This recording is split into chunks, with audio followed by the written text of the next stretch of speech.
Water. You're on, Eric. We're going to begin now. Good evening, friends. Welcome to Universalist Convocation Vespers. My name is Derek Parker. I am the part-time minister at the Universalist Church in El Dorado, Ohio. And as of last week, Tuesday, my other ministry position is chaplain to the Friends Fellowship Retirement Community, which is also in the same area, but on the Indiana side of the state line. It is a Quaker retirement community, although it's managed by the United Church of Christ. Richard, um, if you could bring up the the Vespers document I sent you, I'm going to ask everyone to mute themselves if you have not done so already. If you can share that. I've created a very simple Vespers liturgy. It's what our Episcopalian neighbors would call a spoken liturgy. I was not going to fuss with music tonight. Um, we will work our way through it. There is a responsive reading in there, but instead of us having our mics open, and the cacophony of all of that, I will ask if Richard can unmute and be the voice of the people, and you can speak along as you wish um, when we get to that point. Uh, Announcements. I would be remiss if I did not include announcements here at the beginning. I'm not sure who would have announcements. Jay would. Well, I would like to say that we are conducting these monthly Vespers as a way of building community and relationship with one another, because we did not have an opportunity to plan a physical convocation for 2025. So we're hoping that this will keep us in fellowship with one another. But we are planning, which will happen in May of 2026, hold a physical in-person convocation in Newberry, South Carolina, at the Clayton Memorial Unitarian Universalist Church. It's quite a location because Newberry is the kind of the Bethlehem, the founding location of Universalism in the South. So we're hoping to have more information about that going forward. And Newberry's just a little south of Charlotte, North Carolina.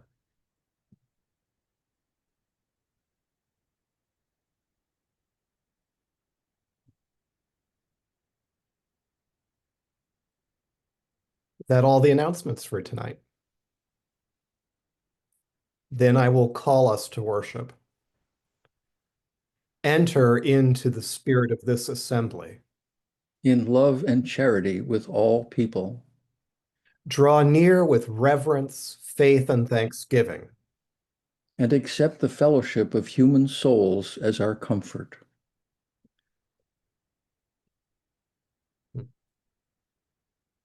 Let us rejoice in the pageantry of summer. Let us rejoice in the wonder of mystery, the appeal of beauty, the challenge of goodness, and the sacrifice of love. Let us rejoice in the sacrament of work, through which we have fellowship with untold millions. Let us rejoice in the unbought privilege of life, wherein human souls may attain eternal worth, and where great dreams become reality. Amen. I often tell my congregation that one of the more important things we get to do is to hold one another's joys and concerns in our hearts. And I wonder if there are joys and concerns that we'd like to share with one another tonight. There are not always great spaces in society where we can share these things with people who will love and understand us. And this is one of those places where that certainly should be possible. Joys and concerns. Helen, I see your hand raised. Yes. Jay and I are very excited. We are leaving next Monday to drive to Pennsylvania to meet our brand new and only granddaughter. So we're real thrilled about that.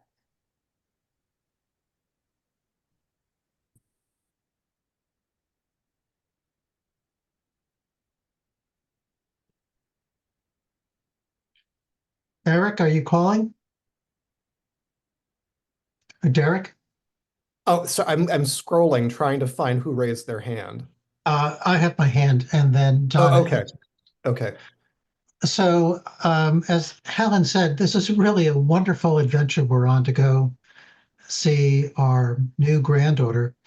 But about 2 weeks ago, almost on the other end of the spectrum, Helen joined me on a trip we took to Fredericksburg, Texas, where I had an opportunity to hold a reunion with my fellow Marines with whom I served with in Vietnam.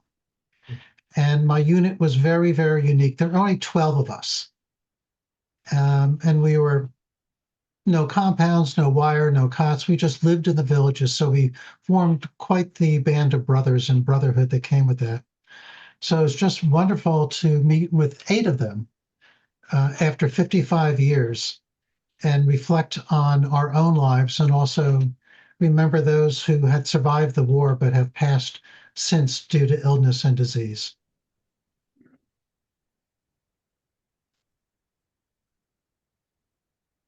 Donna? See Donna. If you'll unmute Donna. Well, I know what I wanted to say, but Jay made me think about something that I hadn't really thought about, which was I typically kind of have my house in red, white, and blue all the way from Memorial Day to the 4th of July. And on Veterans Day, I was always a reservist and for a very long time in the Army Nurse Corps. And I wore my dog tags in my rank on Veterans Day. And I discovered that I could get discounts at just about any store I went to.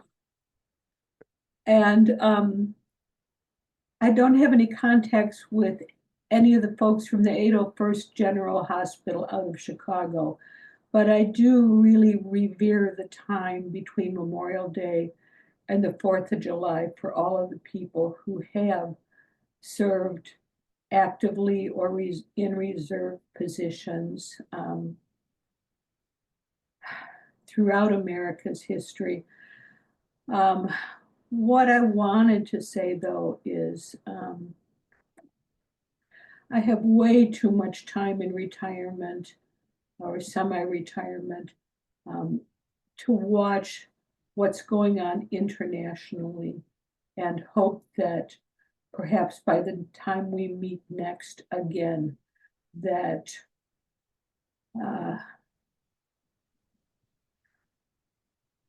the boat that's going to Gaza with Greta Thunberg on it and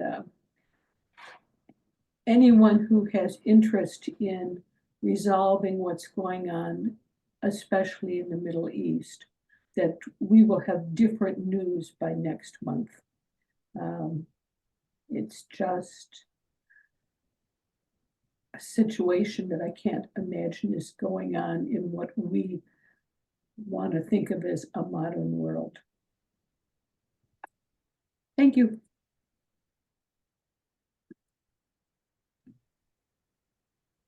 Derek, do you want me to keep sharing this?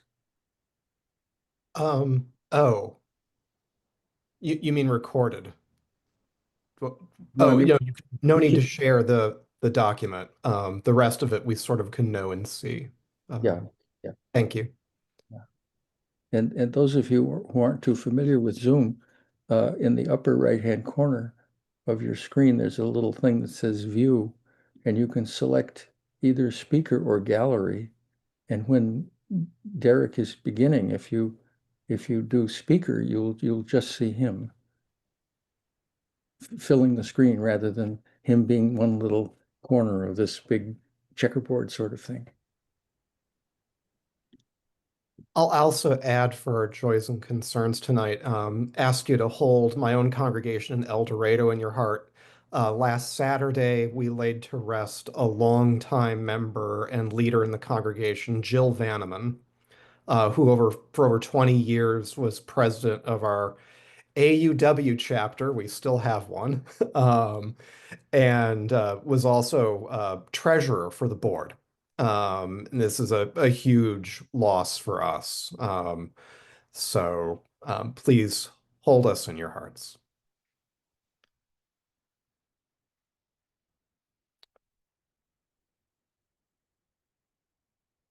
All joys, all concerns, these things are the human family praying.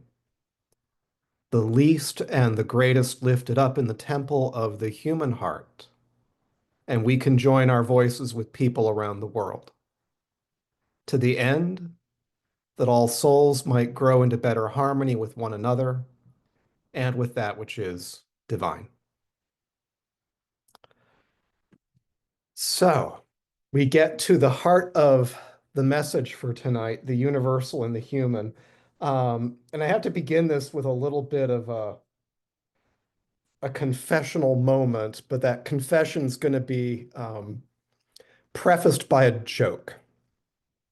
There's this apocryphal story that when the Unitarians and the Universalists were merging, there was this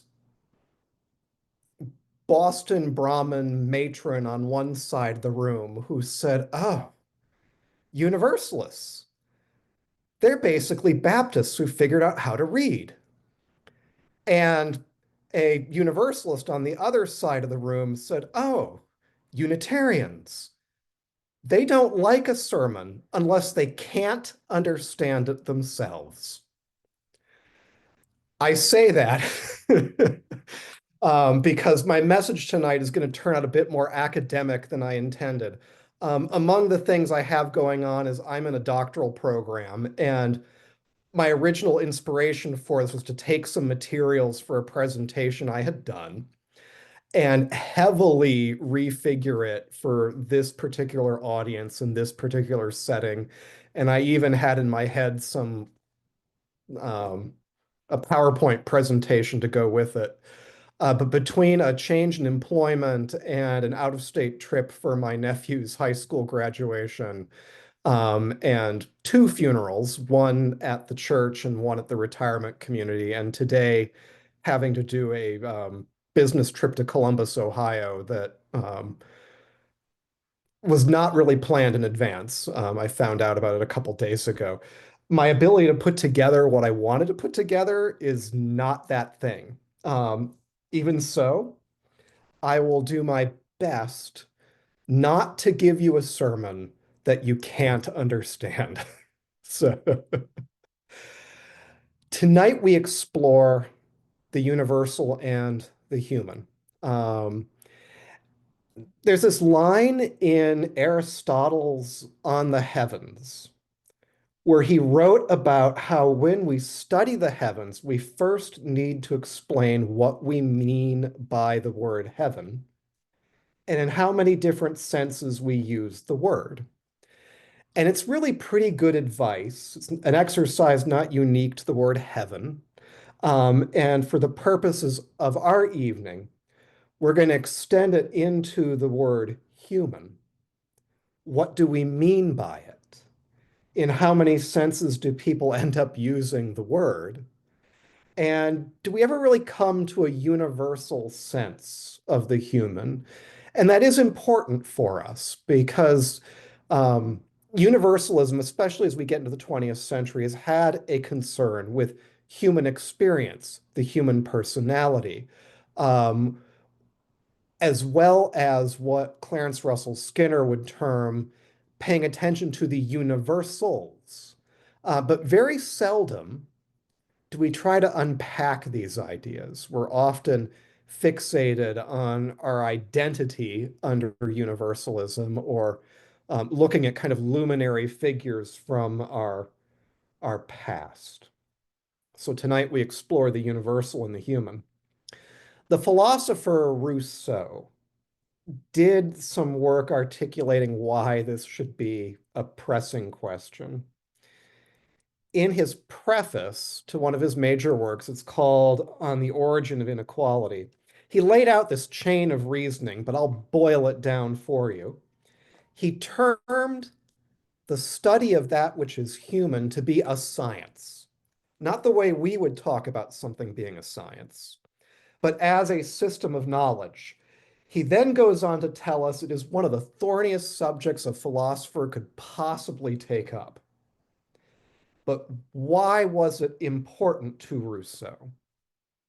Rousseau said if we do not know humankind, we cannot know the source of inequality between people. And in Rousseau's framing, it is through this study that we can distinguish between the things that are fundamental to being human and which things are about change and the result of circumstance. Now, writing before Rousseau, we're going to be jumping in time, um, is John Locke, one of the luminaries of the Enlightenment. And at a couple of points in concerning human understanding, Locke begins to question the meaning of the word man. And there's a lot to unpack. That could be a lecture on its own. But he wanted to kind of deframe a territory for what it meant to be human. And he uses the term man, not to mean male people, but humans in his particular jargon of his particular time. Um, he was not comfortable with framing the definition of human based on just sort of a physical anatomy. Um, he did have a preoccupation with what he termed monstrous births, but he was also concerned about whether one should really term the insane human. So he writes, if it be asked whether it be essential to me or any other corporeal being to have reason, I say no, but if that particular being is to be counted of the sort we call man, and to have the name man given to it, then reason must be essential. Reason is part of the complex idea the name of man stands for. So reason was one of those flags that Rousseau puts out there to define what it is that it means to be human. And in our religious circles, we'd be, yes, reason. Um, Unitarians hold reason in high regard. I have to remind people, because they often forget, that reason was held in high regard in 19th century Universalist thought. You can see that in the writings of Hosea Ballou, stating that the things required for salvation need to be reducible to our understanding. Otherwise, if we can't reason it out, the bar has been set so high that most of humanity will never get over it. So we're big fans of reason. The tricky part of this, and you can guess, is that we largely don't identify people, in fact, based as human on reason. We look around and we go, oh, human, human, human. Another philosopher, Berkeley, who was an Anglican clergyman as well, he had an interesting trying to unpack that physical end of things. He wrote, there is no man, again, they're using the parlance of the time, human, but we're not talking about the male human. Um, there is no man but has some color, but then it can be neither white nor black nor any particular color, because there is no one particular color wherein all men partake. So in other words, Berkeley's observing that like skin color is universal in a sense because we all have some kind of color to us, but there's no single color to every single human being. There's variation. I have to roll you forward into the 20th century to a figure known as Theodosius Dobzhansky, who's kind of an interesting character. Dobzhansky was a biologist and philosopher of science and someone who escaped the collapse of the Russian Empire and the Tsar. And he wrote about how within any given species that he's looked at, there really is no complete uniformity. And he writes, in the case of man, again, we're talking about humans, in the case of man himself, it is generally taken for granted that every individual is unique. And so you can imagine that to a great extent, Aristotle, Berkeley, Locke, Rousseau, they'd agree with him. Every individual is unique. The new perspective that Dobzhansky provides is with regards to diversity. A more intimate acquaintance with the living world discloses another fact almost as striking as the diversity itself. It is that there is discontinuity in organic variation. I'm going to unpack that for you. Dobzhansky provides a lovely story for unpacking this. He points out we do not mistake domestic cats for African lions. They're both felines. There is not a continuous gradation from lion into domestic cat. Somewhere there's a gap, and we are able to distinguish between these things. And it's absolutely critical to scientists when they classify biological organisms. If we take this a little further down the line, we have to have a conversation about what is human in terms of what could be defined as universally human or essentially human. We're still going to be left in this thorny position because different authors posit different definitions of human, even when they delve into anatomy. And such definitions are not really mutually agreed upon. And I'll point out a kind of a skeleton in the closet for both the Unitarian movement and also for Harvard was the scientist Louis Agassiz, who argued that people of African descent were a different species entirely from the rest of human beings. So Dobzhansky's territory, even though he would not agree with Agassiz and came later in time, is not without pitfalls. So given that we have definitions floating around us that emphasize reason and others that emphasize anatomy, what are we going to do? Because some people in really awful time periods have argued that, for example, the mentally disabled are not completely human. Or that the very elderly who have cognitive problems should not be treated as completely human, subhuman, perhaps. And in a humane society, we don't want to go down that particular hole. So do we ever arrive at a universal definition of human that all these people are going to agree with? What we often arrive at with these thinkers through Western history, by their own admission, are different concepts of being human that are actually an abstraction, an abstraction. Socrates, writing in Plato's dialogue Laches, asked a question about courage, but we could apply some of the thinking to universality and what it is to define what is human. He says, what is the common quality which is the same in all these cases, which is called courage? So in a parallel manner, we could ask, what is the common quality which is the same in all these cases that get called human? In a Platonic sense, that would make the definition of human universal. But what if this quest for a universal definition of human is just slightly off the mark.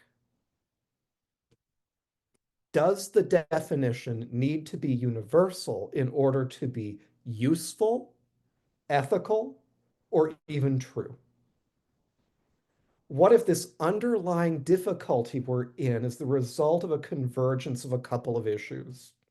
The value that we assign to something being universal, and the issue of abstraction. Because we love universals. We're universalists. We love universals. But as early as Aristotle, people were kind of wrestling with what kind of a value to assign to universals. Aristotle wrote that demonstrations may either be universal or particular, and affirmative or negative. And so the question arises, which form is better? Aristotle is asking, which is better, the universal or the particular? Now he settles in a place where he says the universal is better, because if you know the thing as a universal, you have greater knowledge than a person who just knows the particular. And an example he would have given is, I can draw you a triangle, but there is no single triangle that I can draw that will represent all possible triangles, whether it's a right-angled triangle or an equiangular triangle or an isosceles triangle. But if you're familiar with all of them, you can come up with a verbal definition of a triangle that is universal. So you're saying the knowledge is better at the universal, but this doesn't settle the matter. Because much later in time, a Dutch philosopher named Huizinga would be extremely critical of using universals to talk about human beings. Huizinga liked to look at like medieval scholars, particularly one called Denis the Carthusian. And he has a scathing review of Denis, saying he never brings us into contact with the realities of the occupations or walks of life of which he speaks. Denis only talks to us about universal definitions of a profession, and he obscures the reality of what it meant for an individual to do that work. So to Huizinga, the universal is an impediment to understanding the reality of individual human lives. Are you following me still? Am I preaching the sermon that we cannot understand yet? The good Unitarian sermon that could not be understood. Uh, bear with me a little bit further, and we'll get there. I propose cutting through this confusion by an appeal to the psychologist and scholar of religious experience, William James. Untying this knot of how you define the human. It does come with a burden of responsibility, which I'll also have to turn to. But in a sense, we have, with regards to defining the human, what James would describe as a conflicted space between the knower on one side and the known on the other. And in this very specific case, we are trying to be both the knower and the known at the exact same time. And that is not easy. So let's dig a little deeper. The individual concept of a person is inherently one person. It's hard to define tons and tons of people off of one person. A universal should resolve that. But for James, the abstraction is neither inherently universal nor particular. So James suggests that when we try to define, for example, the color white based on an observation of snow, well, that's not really a universal or a particular. It's an adjective. It's broken off of the rest of the world. Human can be the same way too. An adjective, something we use to describe other things. James says that our meanings can be singular, they can be particular, they can be indefinite, they can be universals, they can be all those things mixed together in every possible way. And it's kind of like a sieve that we're building to try to gather up the things we encounter in the world and filter them and make sense of them. So maybe the universal with regards to the human is not static. It's not just one definition that can be universally agreed upon. It may never have been so. People may never have agreed on what it means to be human. And it may not be feasible at any time. Defining what it means to be human, it's a process in which we're holding together so many different things, so many different concerns that lead to us making abstractions and putting out adjectives that describes things, our ability to reason and our physical bodies as animal organisms, that's relevant. Our diversity and our biological discontinuities, those things that sort of make it easy to tell us apart from other similar organisms like monkeys. Um, those things are relevant, but will we ever come to a single universal description or formula for defining what it means to be human? And this preacher thinks we may not. But it's still worth examining our own sense of ourselves, to examine ourselves, what it means to be human. And yeah, it's a laborious process. You've borne with me tonight. It's a laborious process through this. And I can't give you a conclusion that'll be universally accepted. But it would seem to me to be ethically required of us to engage in this examination, given that Rousseau pointed out clearly hundreds of years ago how people mistreat others, and it often depends on their understanding of what it means to be human and who is in or what is in and who or what is out. So I'm going to echo a Jewish saying that I heard once, actually in reference to prayer, but we're going to apply it to the study of what it means to be human. We're not really expected to complete this task. Neither are we permitted to lay it down.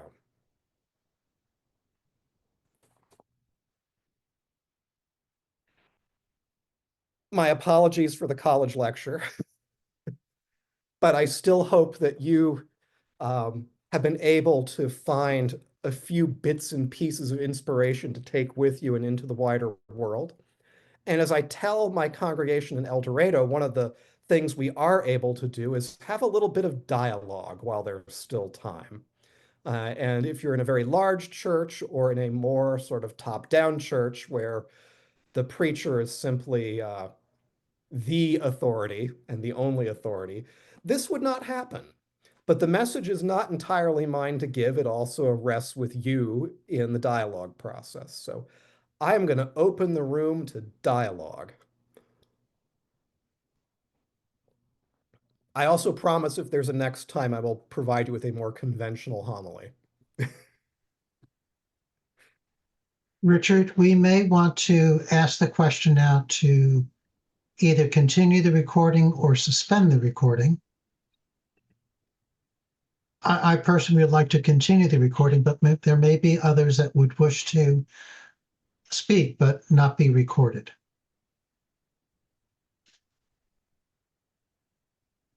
You're muted, Richard.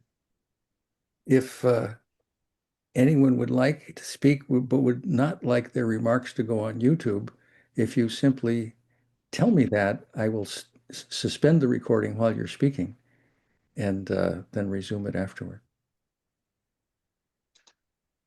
Helen has her hand up. Helen. Yes, Derek, you mentioned in part of your talk that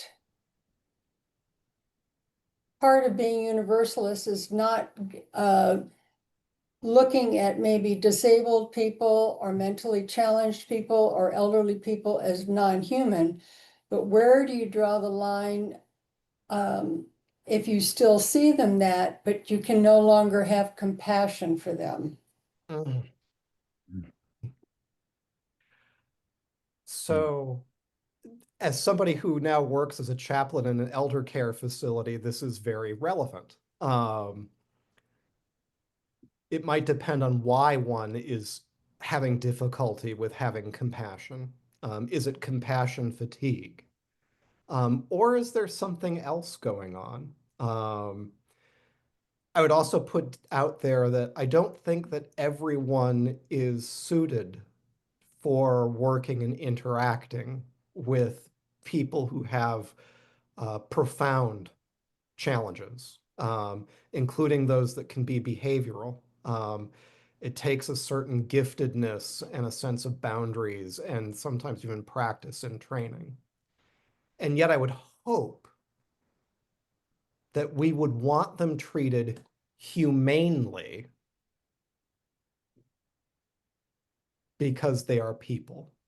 And that's again where the human, this concept, the human and the humane, the ideas are related. And so I would hope that we could be humane, even if it's hard for us ourselves to have compassion to a group of people, especially if there are behavioral difficulties involved. Jay, I see your hand up.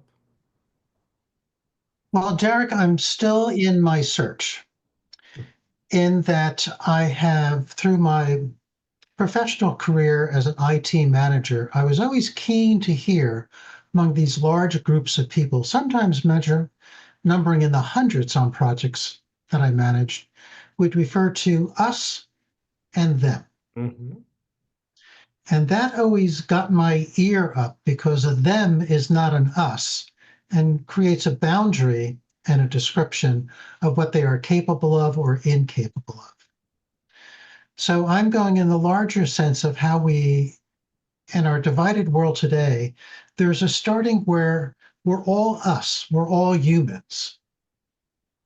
Mm-hmm. And I was really hoping you'd give me a better definition, buddy. And what I'm telling you is that you're going to struggle with it forever. I But agree. it's good for you to struggle with it. I worry more about people who never think about it, who But never somewhere think about the us and the them, or who never think about what it means to be human. Because sometimes they are way too confident that they know where the boundary line is or should be. So my last comment is, I struggle with our divided society where immigrants are now them. Mhm. Liberals and conservatives are them and us. We have completed the separation of us to the point where it is difficult to hear or even appreciate that we have such great commonality. So I will continue my struggle. If I get my answer on what is human, I will definitely send you an email, my good friend. I'll put back out there the Jewish quote from the Talmud that applies to prayer, but we can also apply it to the quest for what it means to be human. You're not expected to complete the task, although if you do, let me know. Neither are you permitted to lay it down. So keep working on it. I see a hand raised by Justin. I'd add one thing on my part. That's the trick. We've got to get be able to communicate our universalist perspective to people who do not share it. And I think part of that has to do with a getting at what is the common thread of humanity, but it's John who had the comment. Well, I just wanted to piggyback on what's being said about viewing certain groups as subhuman, whether it's, people with brain disorders or elderly people with dementia or people of different races or whatever excuse people are giving for viewing some people as subhuman. I think that's really dangerous thinking to regard this group or that group as subhuman. And I think that's something we have to be aware of and conscious of in our society, that and try to see if there's any way we can avoid viewing any group as subhuman. And I would say there's a vulnerability that any human being can have to, at some point, reflexively viewing some person as less than human, because in our framework, they may not fit within the definition, or we have difficulty recognizing their humanity, their humanness. I see another hand raised by Barnaby. Yeah. Hello to everybody. And this is my first time with you. I'm a lifelong UU, currently in the last month of my service to the Universalist Unitarian Congregation of St. Johnsbury, Vermont.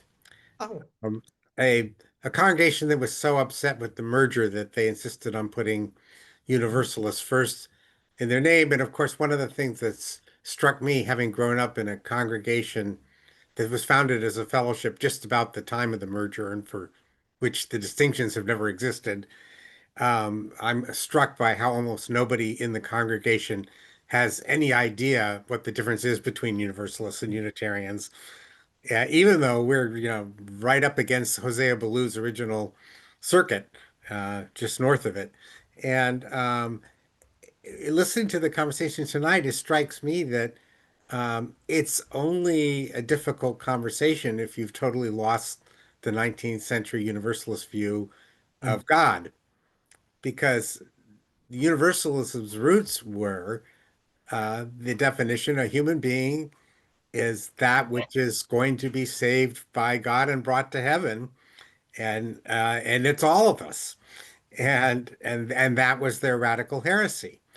And it's only because the movement is completely fractured over whether God exists or what kind of a God it is that this is even a question. And so I found that kind of interesting, because instead of just saying, well, all of our rights derive from this fact that we're all to be saved, which I should, full disclosure, this is not the God that I believe in, but this is the history. Um, this is, it seems to me we're trying to have arguments about what civil rights and political rights and quote human rights are grounded in who's a human. And it isn't necessarily something that religion has to deal with at all if your religion is totally focused on the relationship of God and humanity. It's only when the question of God gets slippery that the question of uh, humanism becomes one that you can't put down. mm. Thank you, Barnaby. I see a hand up from Wesley. I'd like to suggest at least a partial solution to the difficulty of what a human being is. It's not original on my part, but it's fairly simple. And then I will tell you who said it, but not first. The question is one of family resemblance, which is, we all know what a family resemblance is, don't we? And no matter whether somebody is blonde or whether they have a different color skin or something, you can see a certain family resemblance. Now I'm going to tell you who said it, because telling you who said it first would probably prejudice it, is it was said by Wittgenstein, who I'm sorry to say was not included in the Wit and Wisdom series of books because he would have been perfect. But anyway, it's Wittgenstein. His conclusion is that we understand this by family resemblance. And that most of us can understand it, at least I can. So we understand it by family resemblance.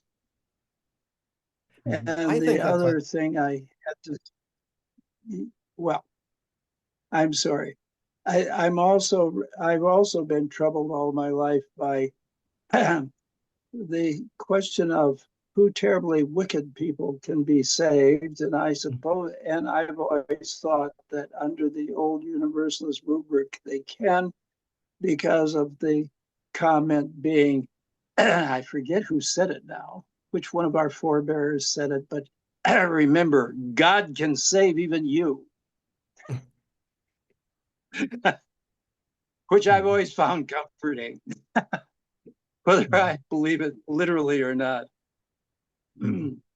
Wesley, thank you for sharing that idea of family resemblance. One can even sort of tie that. I can imagine if one has a sort of traditional root, maybe even 19th century Universalist thought that because human beings are made in the image of God, we are one family with one destination. That'll be something for me to puzzle over, but it's a helpful thought. I really appreciate it. I see a hand up from Richard. This is probably only marginally connected, but we were talking about relating to people who were mentally compromised or were obnoxious in some way. I've come to understand the commandment, honor your father and your mother, one of the 10, one of the texts says, honor your father and your mother so that your days may be long. And I think what is meant there is you should take care of your father and your mother so that when you get old and frail, you will be taken care of in turn. Take care of your father and mother so that your days will be long. And there's a kind of self-interest there. You take care of you honor your father and mother because of your self-interest. And I like that about universalism. The Hosea Ballou version of universalism is we basically want to be happy. And the way to be happy is to help other people to be happy. It's a subtle truth, but it's a truth that the churches teach us. And then it makes doing good a matter of selfishness, self-satisfaction. And there's no greater fuel, no more reliable fuel of human activity than self-interest. I just love it. And it occurs to me if that's happening at its best, it ends up somehow being a mutual interest, one that we can share as a human family. I'm learning new things from you all, which is a good thing.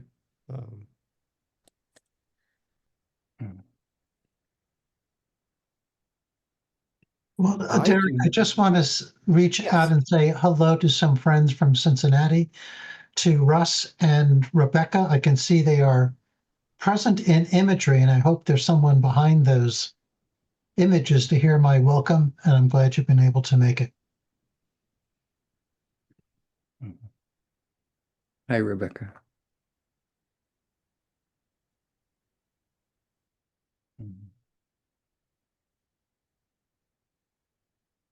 I do not have a sense that there are other voices interested in entering into dialogue, as my Quaker neighbors would say towards the end of their worship service. Oh, Are all hearts and minds? Oh, I see a hand up. Justin, is your hand up? Yes. I remember years ago, my father was a Universalist minister, and my maternal grandparents were Universalist ministers. And my dad took me to a gathering of UU ministers sometime around in 1964, I believe, or 64.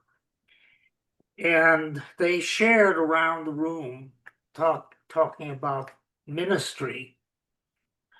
And I remember one minister said, in the ministry, we are forced to be human.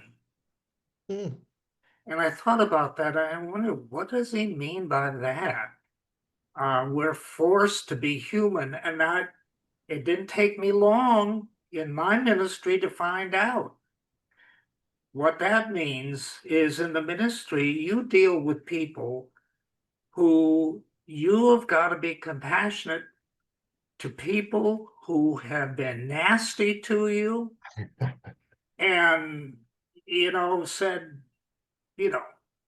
if you don't, I'll have a confession. As growing up, if someone was nasty to me, my coping method was to avoid those people. Well, you can't in the ministry. If you ignore somebody, that becomes an issue. The minister didn't come see me because whatever. And so we are forced to be human. We have to act in a humanely. And too bad politicians don't have that same kind of obligation, but that's another matter. Thank you, Justin. I love that addition from your dad, the Yes, Reverend George LaPointe. yes. Jay, you have your hand up. Derek, I want to reserve a few moments after you close for an announcement. So if you Certainly. hand me the I will- microphone as you I will close. save time after I close for an announcement. I think I see a hand up from Donna.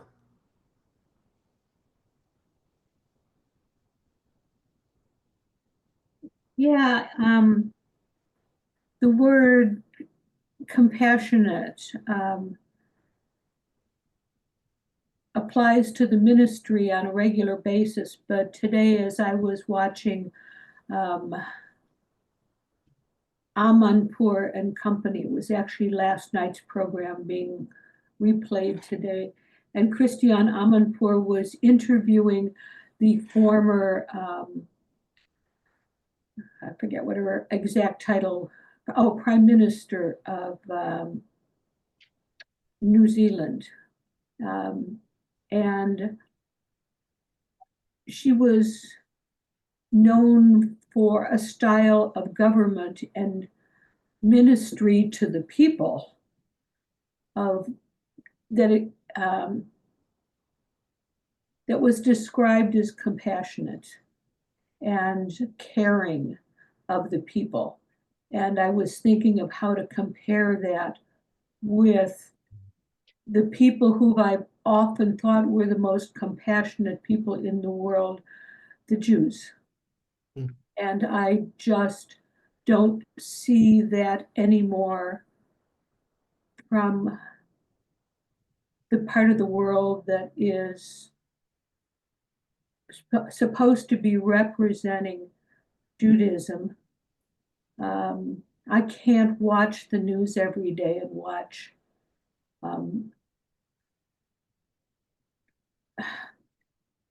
civilization reduced to rubble, children dying of malnutrition. The situation there is so lacking of humanity that I really have a hard time with my definition of universalism right now, because there's a lot of people I'd really like to exclude from my universe. it is hard to recognize the humanity of people who we rightly expect compassion from, but when we don't see it, and it's not being exercised or practiced. In the specific case of the conflicts around Israel and Gaza and the West Bank, my only sort of pastoral advice to people is to keep in mind that there are many, many, many, many interlocking layers of trauma sitting there. And I hope for better, but I also know that a lot of those layers have to be um, dealt with, but I'm not the person who has the power to do that because I'm not a part of that setting. Um, and yet it still breaks my heart. Jack, I see Jack's hand is up. Yes, thank you, Derek. I moved to speak after Donna. I want to thank you for that, Donna. I'm a Jew who came over to Unitarianism back in the early 1970s. And I've been a UU ever since. I went to seminary instead of rabbinical school and became a UU minister. And I have puzzled mightily over the treatment of Palestinians by the Jews of Israel. And I think if there's a lesson for us to learn, it's a hard one and a sad one, but it's this. There is no such thing in the human community as exemption from cruelty and meanness. Mm. One would think that the Jews of all people, being the primary victims of the Nazi Holocaust, not the only victims, but the primary victims, would have a depth of compassion and understanding that would lead them to have compassion for their Palestinian cousins, who are so like the Jews that that a visitor from Mars would be hard pressed to distinguish them. But we must remember, if you think about what's going on in America today, in America and indeed elsewhere in the world, some of the primary objectors to Israel's treatment of the Palestinians are Jews, like the Jewish Voice for Peace and so on. So although I told my friends I was preparing a sermon on how Israel has killed Judaism, I couldn't finish it because they haven't managed to do that. They may have killed Judaism in Israel, but they haven't killed it in the rest of the world. And Judaism still offers, I think, some of the hope that humankind needs, just as all religions do in their essence. The problem is sinful humanity and our tendency to prefer evil for good, given a free choice, as witnessed the political developments in this country in the last 8 years. Jack, thank you for reminding us about that universal pitfall of cruelty that any of us could fall into if we're not careful, um, as well as to um, affirm that large categories like Judaism mean more than just one thing. There's um, Judaism is a global phenomenon, um, and we need to be mindful of that. Um, I'm going to offer a blessing for the evening, and then Jay has an announcement. I want to say thank you again for your generosity of spirit. This was not what I had originally intended or envisioned as spoken ministry with you tonight. However, I promise uh, Those of you who have ever heard me preach know that what I would normally preach would be very different than what you got tonight.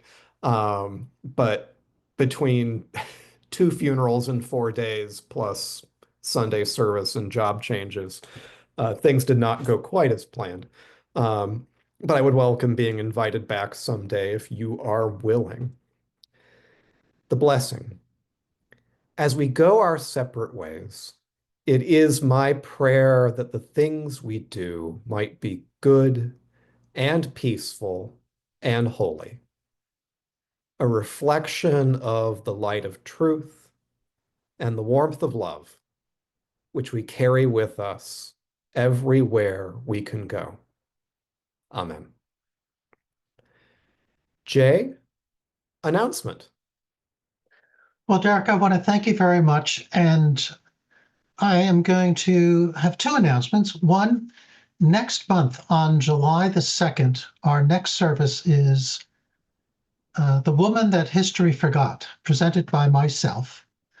I have been on a multiple-year quest to bring back to life primarily Southern Universalist ministers and lay people who've been forgotten in history. And this person is Athalia Lizzie Johnson Irwin, who served churches in the early 1900s in Georgia, Columbia, Pensacola, Arkansas, Little Rock, and in California, whose conversion from her Baptist family came through the relationship she had with Quinlan Shin.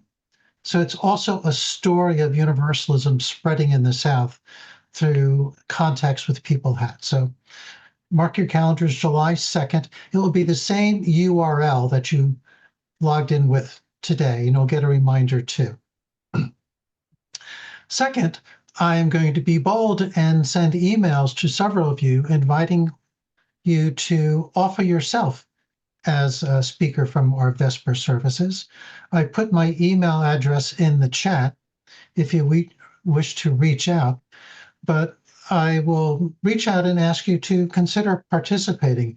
I think it's a great opportunity to hear voices, and as I said earlier, to build fellowship among ourselves.